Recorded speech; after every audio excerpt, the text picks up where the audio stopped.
afternoon, everyone. Thank you for joining us today and over the past few days. This afternoon, Rear Admiral John Mauger will be providing an update on the most recent findings from ROV operations in search of the Titan submersible. He will provide a brief statement and provide the opportunity for questions after. Please limit your questions to one per outlet. Following the briefing, the Joint Information Center staff and I will be here to help you with any of your further needs. May I now please introduce Rear Admiral John Mauger.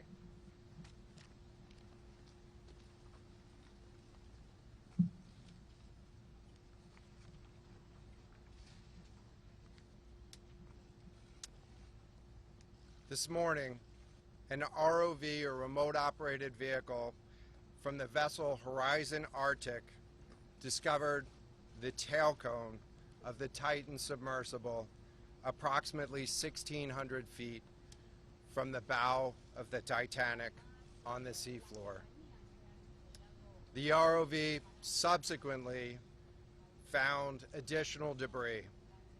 In consultation with experts from within the Unified Command, the debris is consistent with the catastrophic loss of the pressure chamber. Upon this determination, we immediately notified the families. On behalf of the United States Coast Guard and the entire Unified Command, I offer my deepest condolences to the families.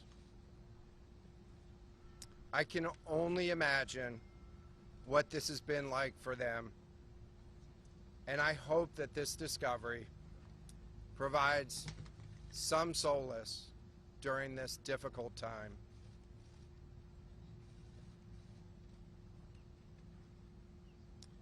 Additionally, we've been in close contact with the British and French Consuls General to ensure that they are fully apprised and that their concerns are being addressed.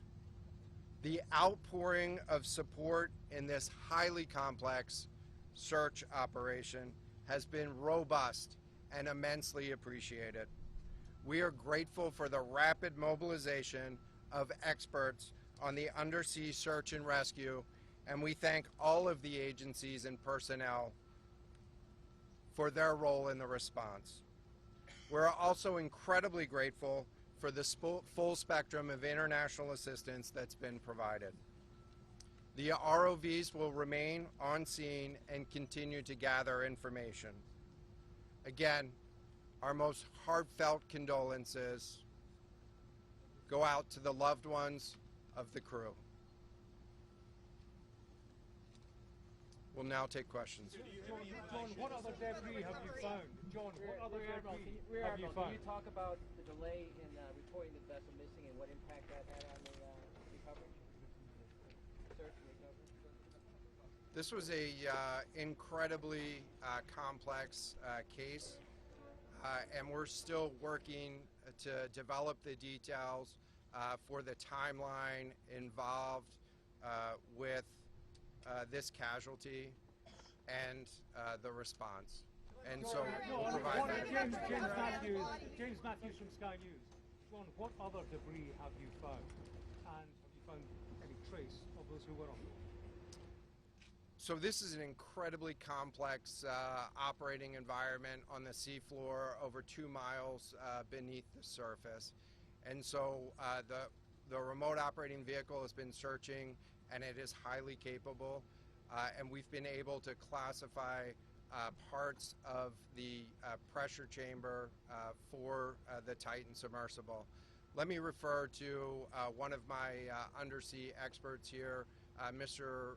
Paul Hankin, to talk about the nature of some of the debris.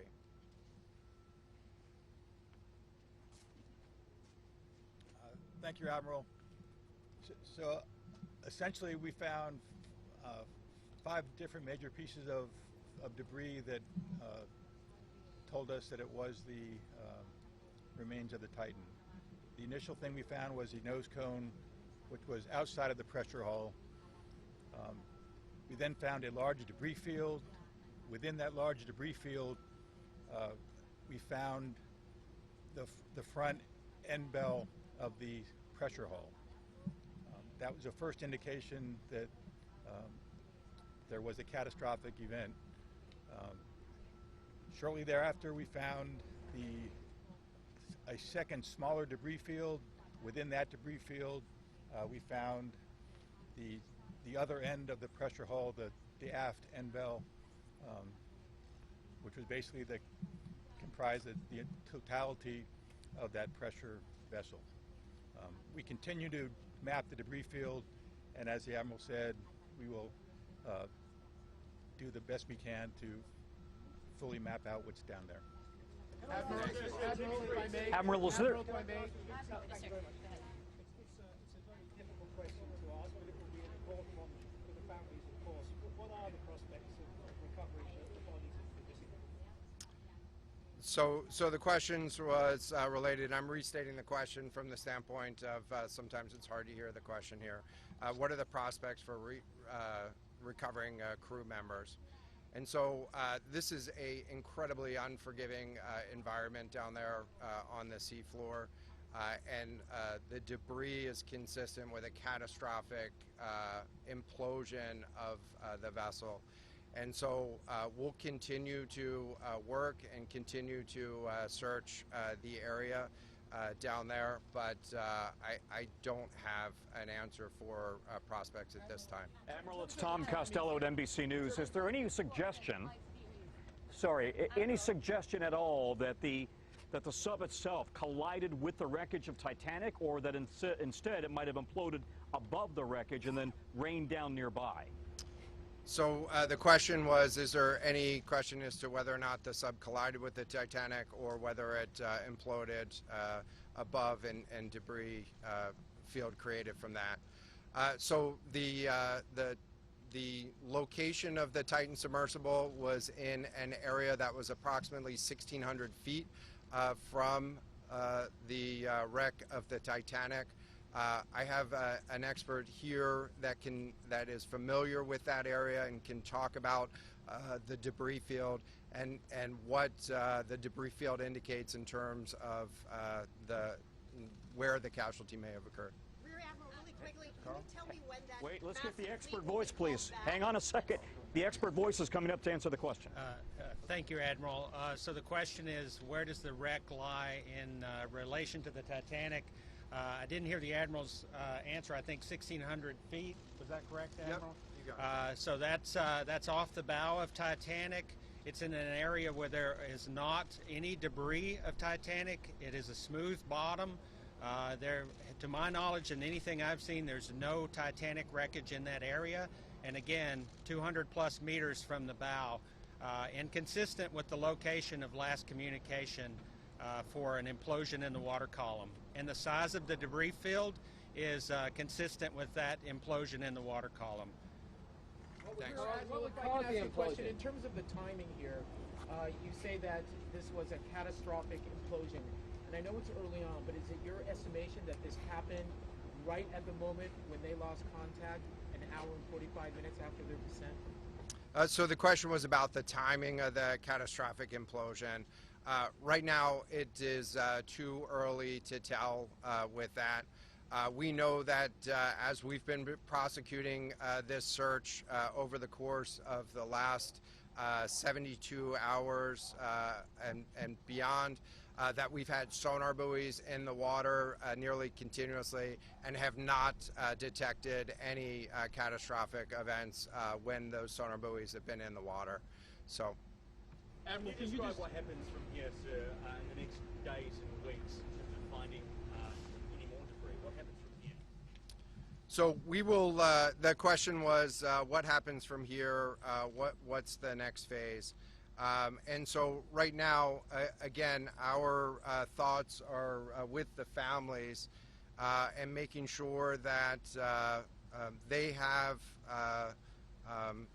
an understanding as best as we can provide of what happened and begin to find some closure. In terms of the large process, we're going to continue to investigate the site of the debris field. And then I know that there's also a lot of questions about how, why, and when did this happen. And so, those are questions that we will collect as much information as we can on now, while the governments are meeting and discussing, what an investigation of this nature of a casualty might look like. This is something that happened. I'll just remind everybody. This is something that happened in a remote portion of the ocean with people from several different countries around the world, and so it is a complex case to work through. But I'm confident that those questions will begin to get answered. Will the Coast Guard lead the investigation, sir? From the UK, is there any suggestion that time factors, speed, anything could have prevented this or saved the 5 people on board, or is this quite simply a catastrophic accident? The question was there any suggestion that time factors may have played a role or a consideration in the casualty here? And so the debris field is consistent with a catastrophic implosion of the vessel. Again, while we were prosecuting the search, we had listening devices in the water throughout and did not hear any signs of catastrophic failure from those. And so we're going to continue to investigate, or we're going to continue to document the information there and understand, based on all the information we have, the timeline. What does this mean for the resources required for the investigation? Which ships will be pulling out and coming in? So the question was, what are the resources required for the investigation, and which ships will be pulling out and staying in? And so it's too early for me to talk about an investigation. That's a decision that's going to be taken outside of the search and efforts that I was leading. But we do have a number of vessels. We have 9 vessels on the scene right now. We had medical personnel on scene. We had other technicians on scene. And so we will begin to demobilize personnel and vessels from the scene over the course of the next 24 hours. But we're going to continue remote operations on the sea floor. And I don't have a timeline for when we would intend to stop remote operations on the seafloor at this point. Admiral,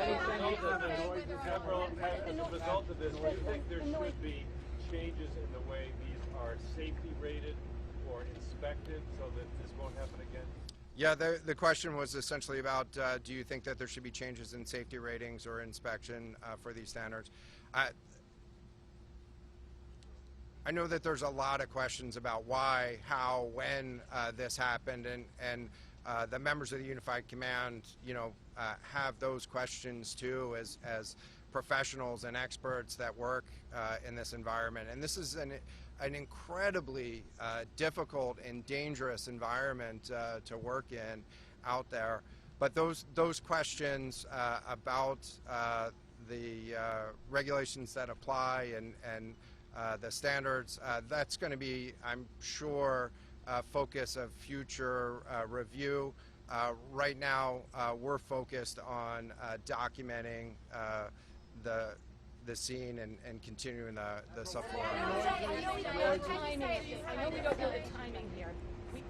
We don't know the timing here, but there was the banging noises yesterday that redirected and redeployed the ROVs to this area. Is there anything conclusive in those noises, and did that redirection and then finding this debris field today all help?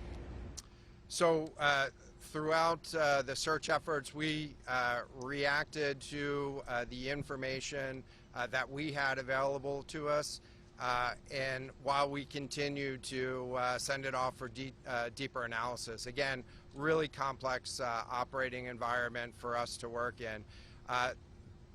Let me check with the experts, but there doesn't appear to be any connection between the noises and the location on the seafloor. Again, this was a catastrophic implosion of the vessel, which would have generated a significant broadband sound down there that the sonar buoys would have picked up. Admiral, a lot of questions about who might be. Admiral, you mentioned closure for the families. Admiral, can I just ask you about your comment regarding the families?